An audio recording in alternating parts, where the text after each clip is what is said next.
Man can live at least 300 years very easily. Just if he gets the right kind of food.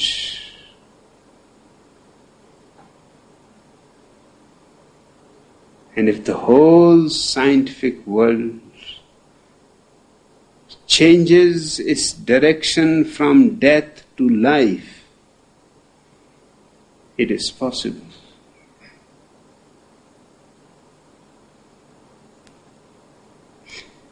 Things are very simple.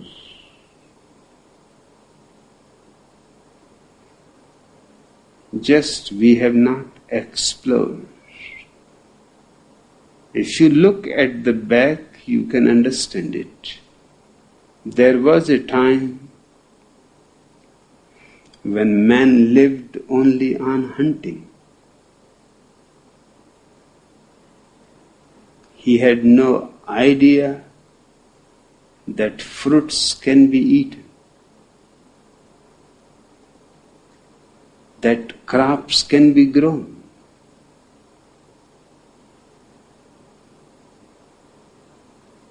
If anybody had said that, he would have been thought crazy.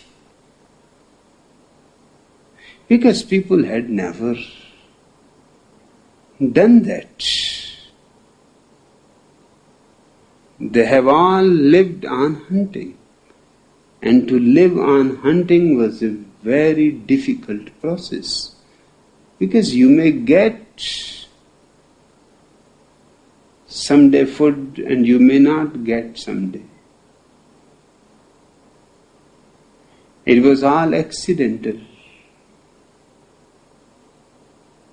But as the population grew, they had to listen to the dreamers who said these fruits can be eaten.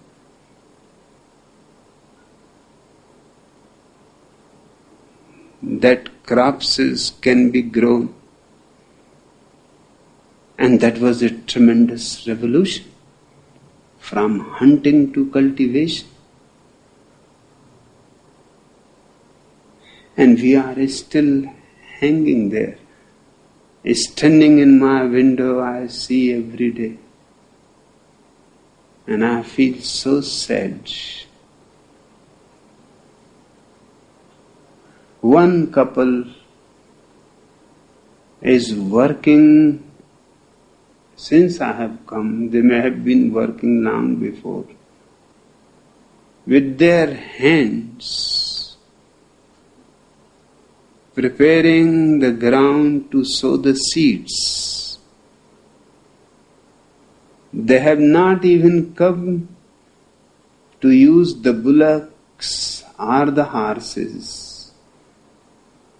They are living almost 50,000 years back.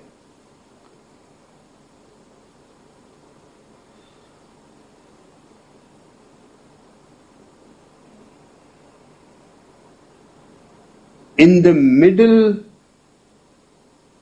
of Kathmandu, where you have all contemporary technology available,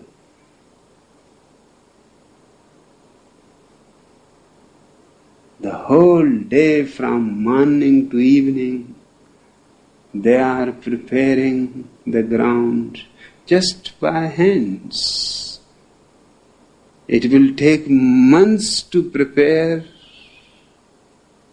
which could have been done with bullocks or horses within a week, which could have been done by a tractor just in few hours.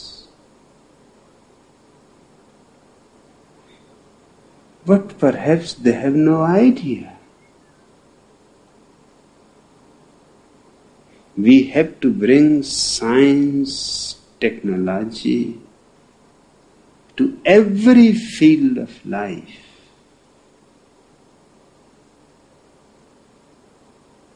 in every possible way. Man's mind clings to the past. Everything new seems to be unnatural.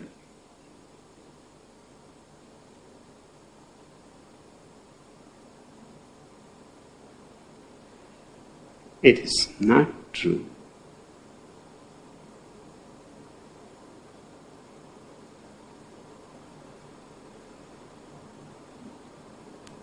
I use 100% polyester.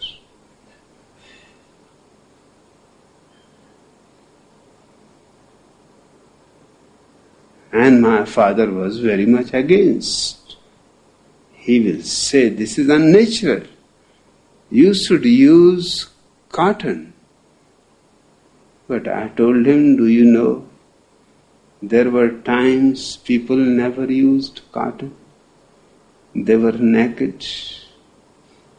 And when for the first time cotton was used, there were people like you who said it is unnatural. Because our forefathers have never used it. And I feel perfectly comfortable in it. I have never felt so comfortable in any other kind of clothing. So have I to understand my own experience or just to follow the old trodden path?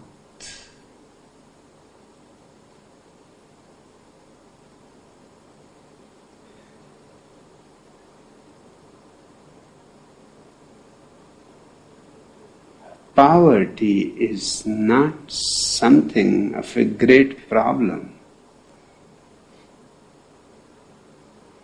The problem is divisions of nations, divisions of religions. You can see it in India.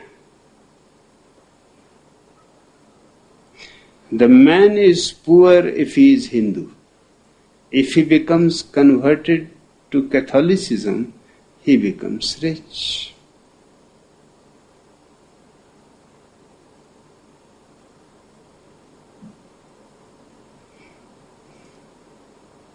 Hindu, he will remain poor. Christian, he need not be poor.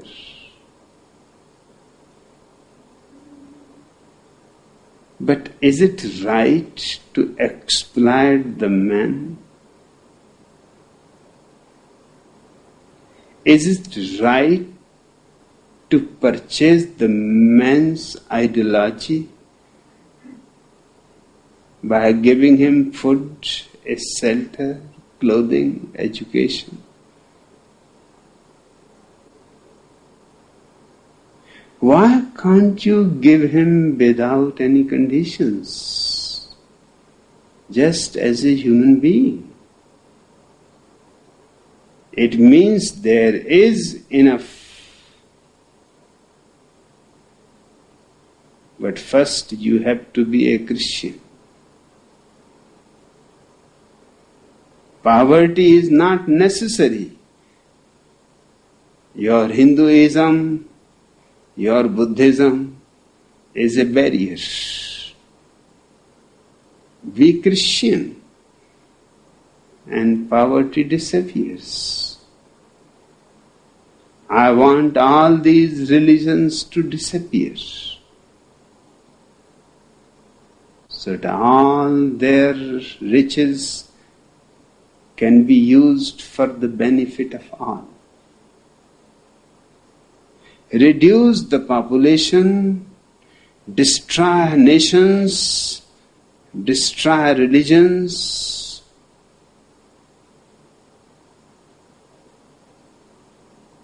and the world will be as rich as you cannot dream. It is a very simple phenomenon.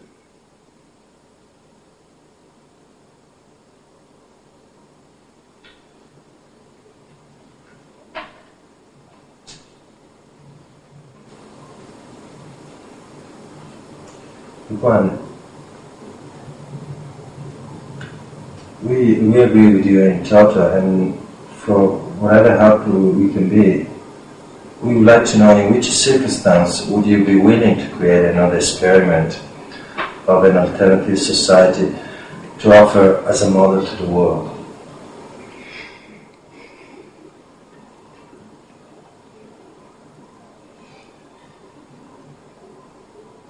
This time, I am not going to create a society or a commune as a model. I have done that. But my people will be creating communes around the world on the same model.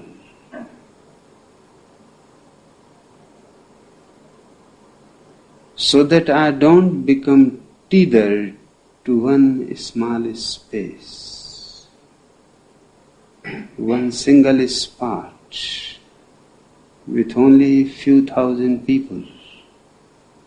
I would like to remain available to all of my sannyasins around the world. Now I am going to be a constant wanderer, a traveler,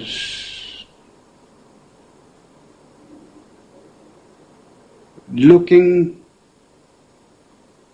what my people are doing around the world, helping them to do it better.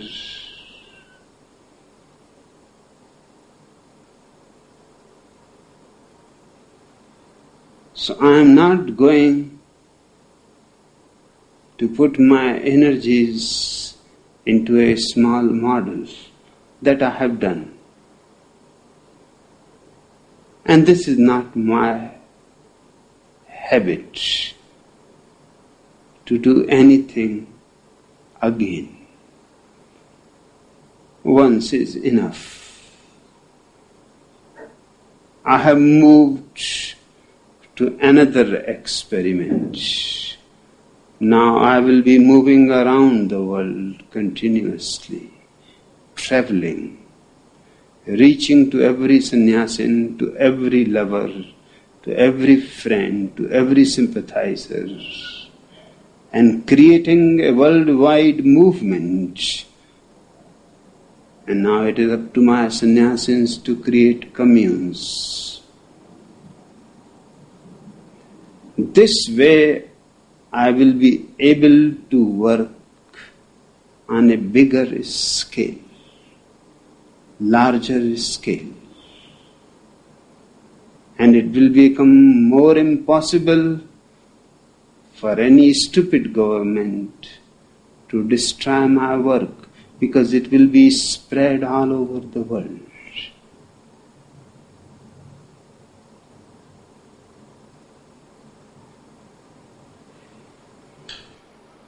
You talk about meditation. Can you explain the difference between meditation techniques and meditation itself, and how there can be meditation in driving a bulldozer or working 12 hours a day? Meditation techniques are not really meditation. Meditation techniques only prepare the ground. They are needed because people's minds are so full of rubbish that before meditation can be started, that rubbish has to be removed. Meditation techniques are just to remove the rubbish. If that is removed, then starts meditation. If somebody comes with a mind clean, he does not need any technique. He can directly enter into the space I call meditation. And the space called meditation has nothing to do where you are, what you are doing, or not doing. It is simply a constant awareness, an undercurrent of alertness. So you can work 12 hours on a bulldozer,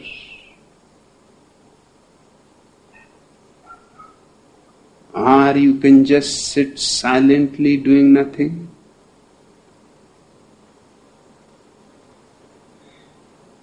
Deep underneath your work or no work, there is a thread of alertness.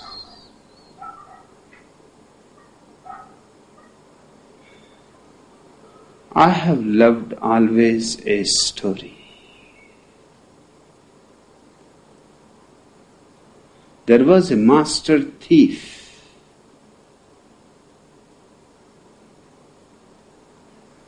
He was never caught.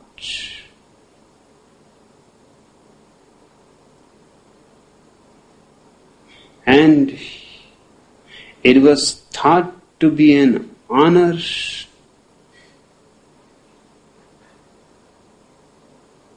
if he stole from your house. People talked about that the master thief has visited us, because it was not an ordinary thing. He never went to ordinary people.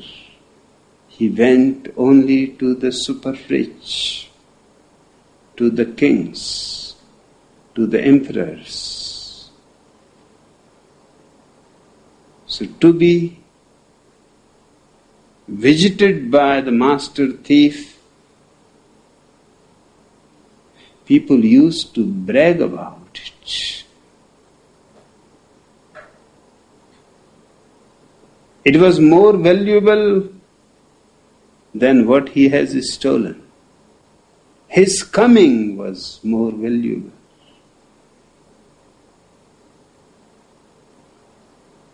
He was getting old. His son asked him that now you are old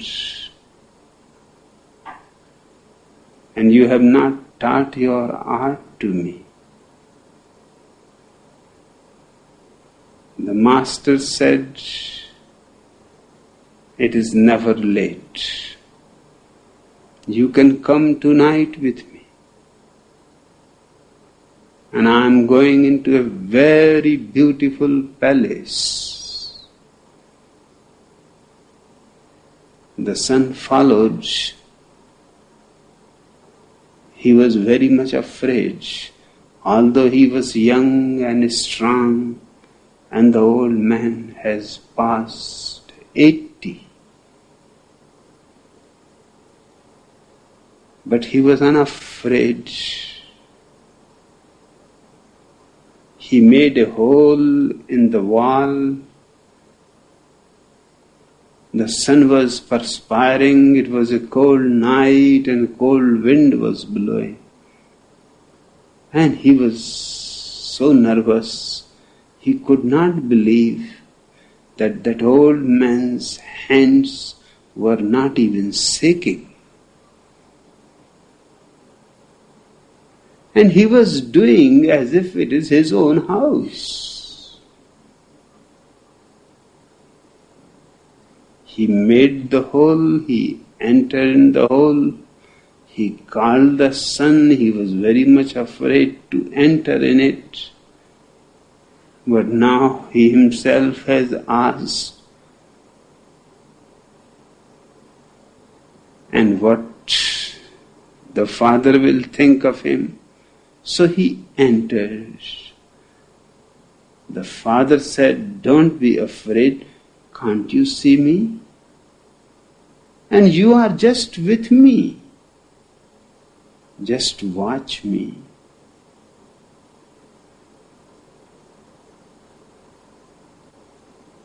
And behave. This is not the way of becoming a master thief.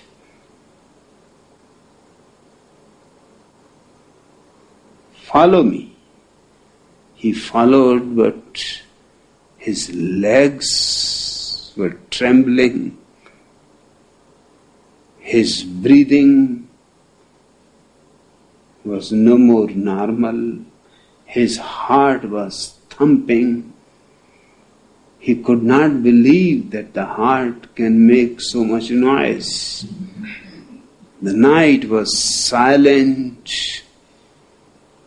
But the old man was as if absent.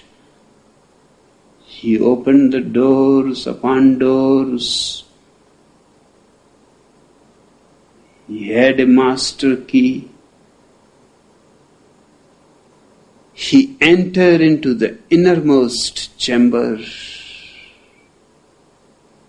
He opened the door of a closet.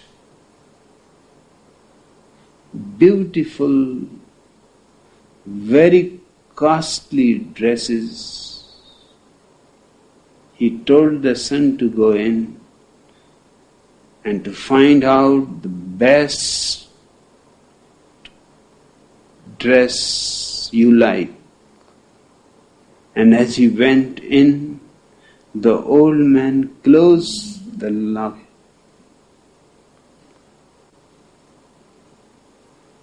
Locked the door.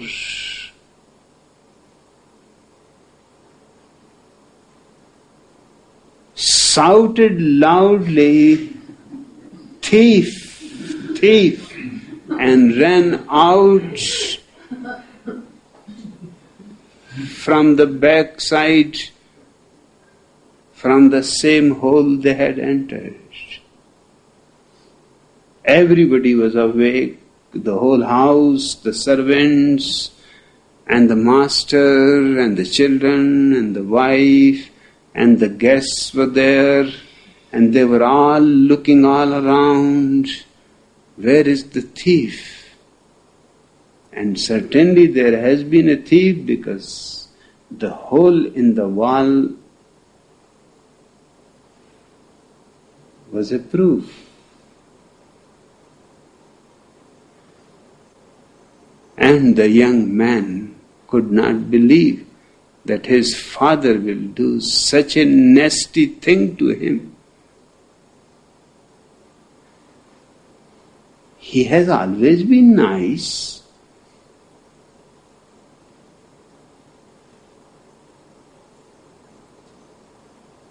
Closing the doors,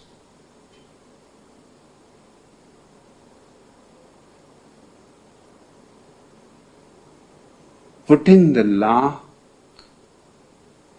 and then shouting, "Thief, thief," and running away. Now how he is going to get out? His mind could not function. Your mind would not have functioned either. It was such a situation where mind has to stop. Because mind can work only with known situations. As the unknown comes in, the mind stops, simply stops.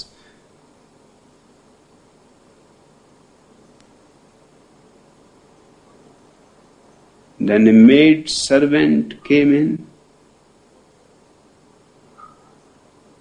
looking all around.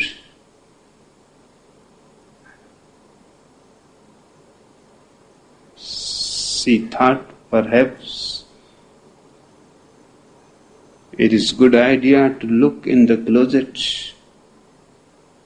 She opened the lock, opened the door. She was having a candle in her hand. looked inside, and the young man had no idea what he is doing, why he is doing. He simply blew the candle off, pushed the servant, the maid servant, and ran out from the same hole. But now everybody has seen him. They all followed. And he was running for life. So he was running at his best. He could not do better. He had been a good runner. He has participated in the university. He has been a good competitor. He has been a champion runner. But he could not believe that this is double that he is doing. If he had done this much, he would have been the national champion.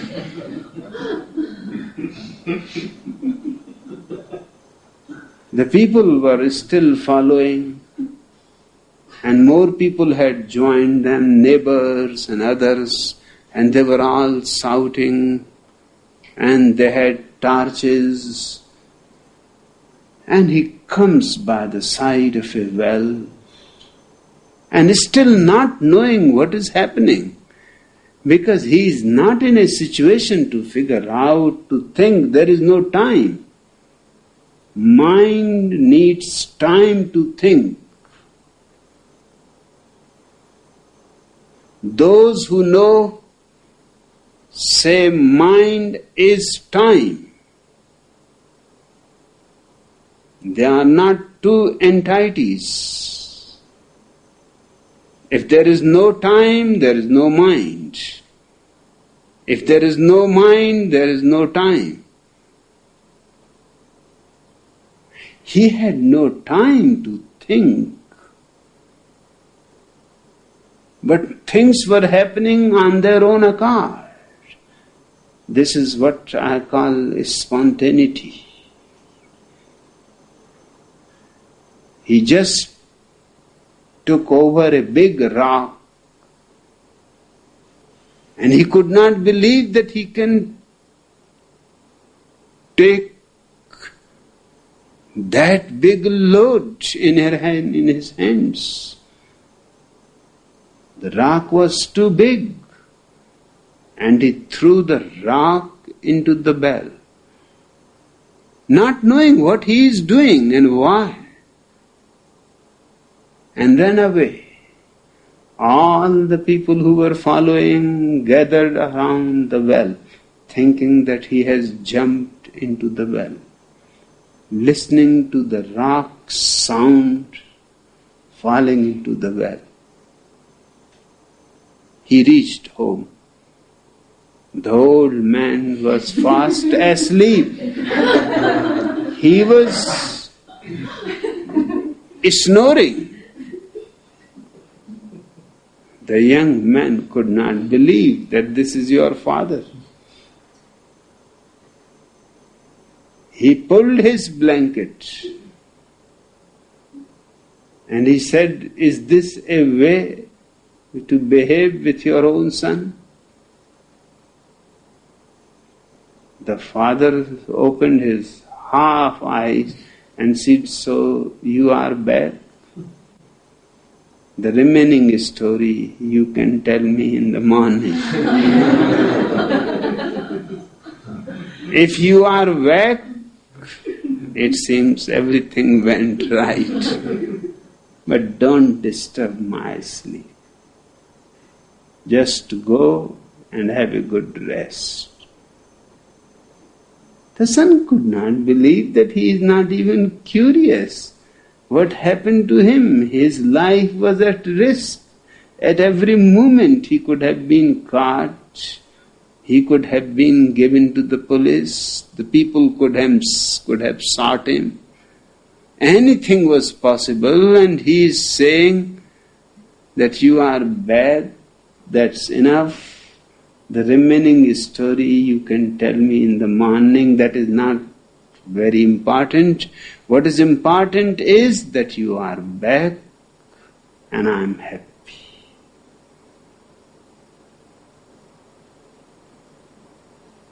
In the morning, the father said, there is no need to tell the story. This is the whole art.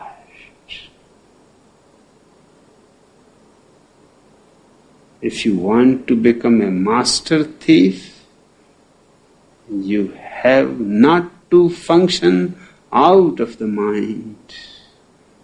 You have to function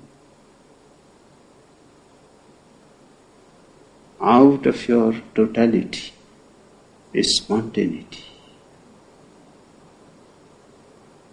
Now you can choose. This is my business, my whole life's work. I have given you a taste.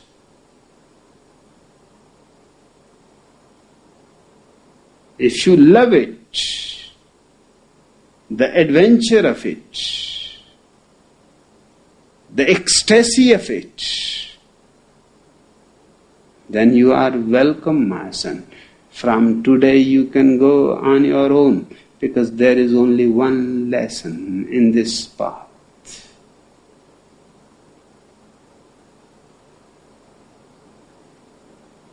Meditation is a single lesson of awareness, of no thought, of spontaneity, of being total in your action, alert, aware. It is not a technique, it is a knack. Either you get it or you don't.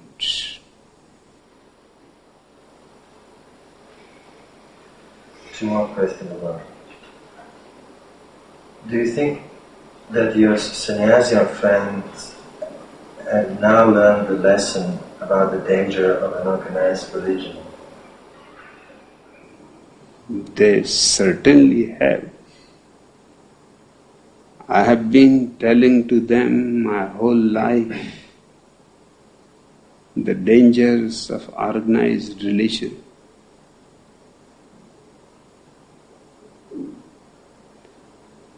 But just telling is not enough. They need something practical.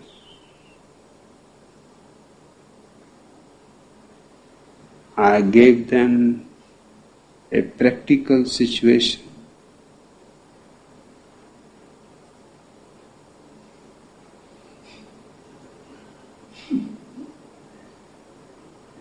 They have learnt it. They have burned their fingers in learning it. They will never forget it.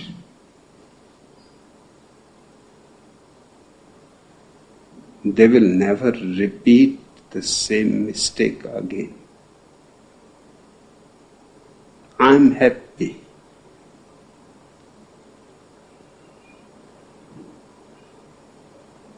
Once in a while, people need something actual, not theoretical.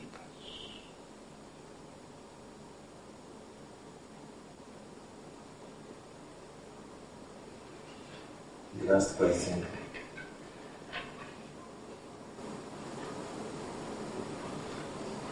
You have 10 minutes more, 15, whatever you want to be here with us. If you have the chance to speak both to Reagan and Gorbachev, what would you say to them?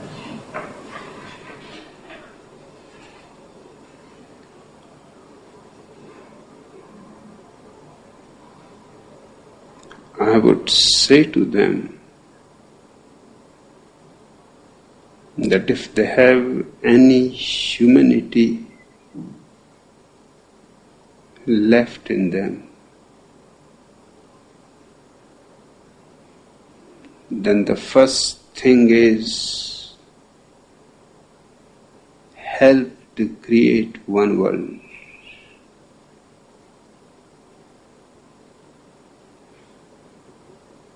They are the greatest powers in the world.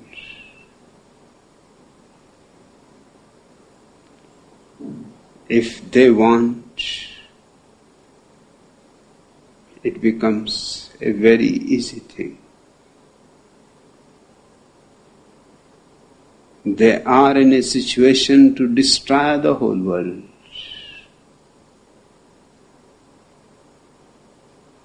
I can show them an alternative that you are also in a state of creating one world. Perhaps it has not dawned on their consciousness that the power they have is not only capable of destroying the world, it is also capable of creating one world. Because never before in history two countries had so much power that the whole world will have to listen to them.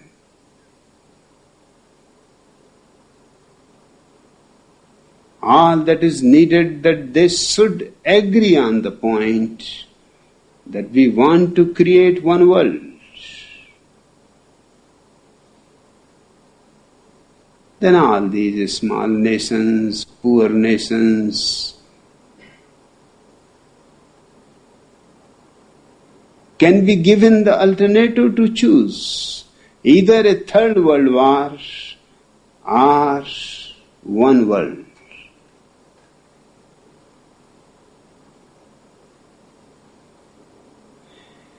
And in the third world war, only America and Russia are going to lose, nobody else.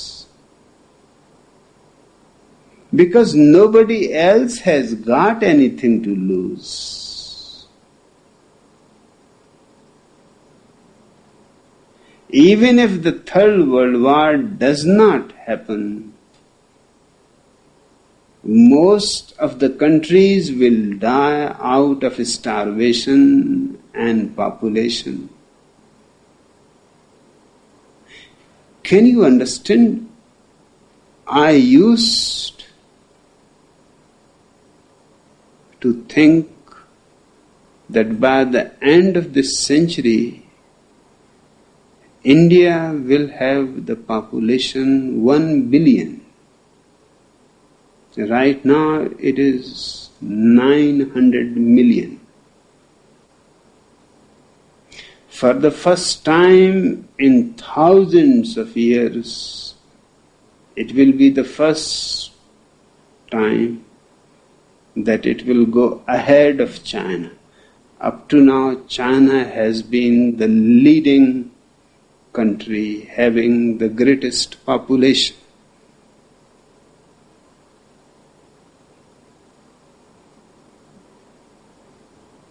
But just the other day, I came to know that by 2000, by the end of this century, India will not have only 1 billion population. It would have doubled its population as it is now. That is 900 million it is now. It would have doubled. That means 1800 million. 1 billion and 1800 million. These people are going to die by themselves without any war.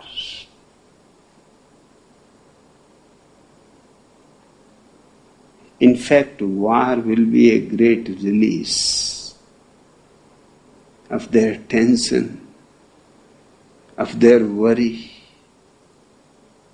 constant death ahead.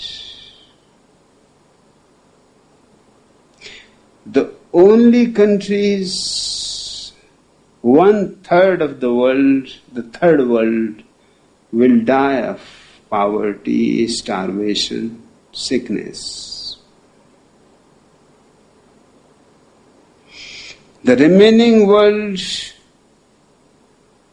which is not poor, but which has not the nuclear powers compared to Russia or America, will die of AIDS.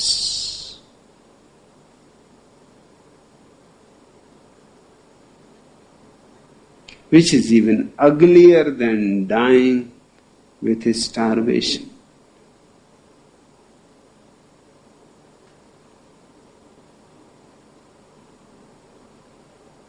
So this world is finished.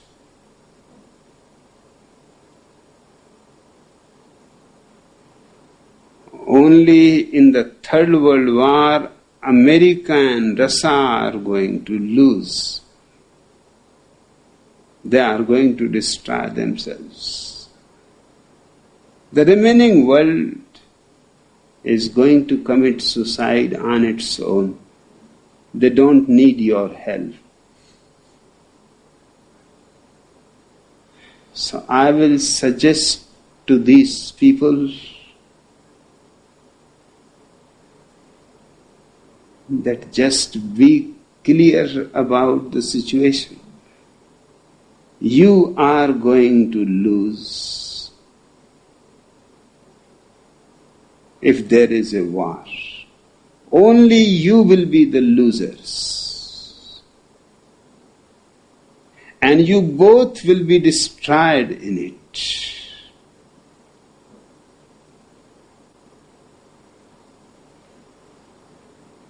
You can propose to the world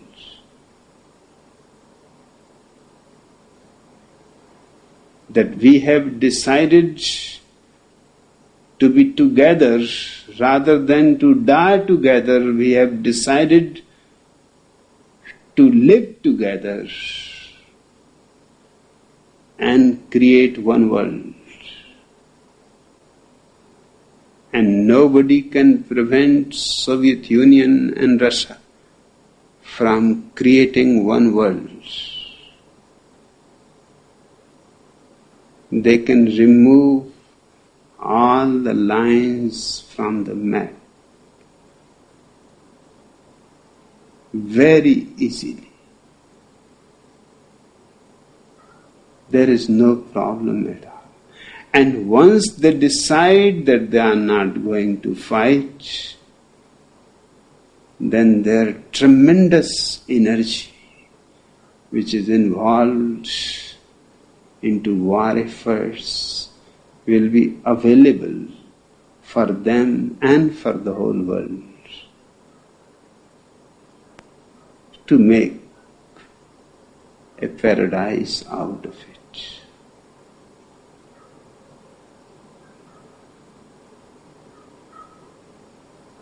Okay, certainly.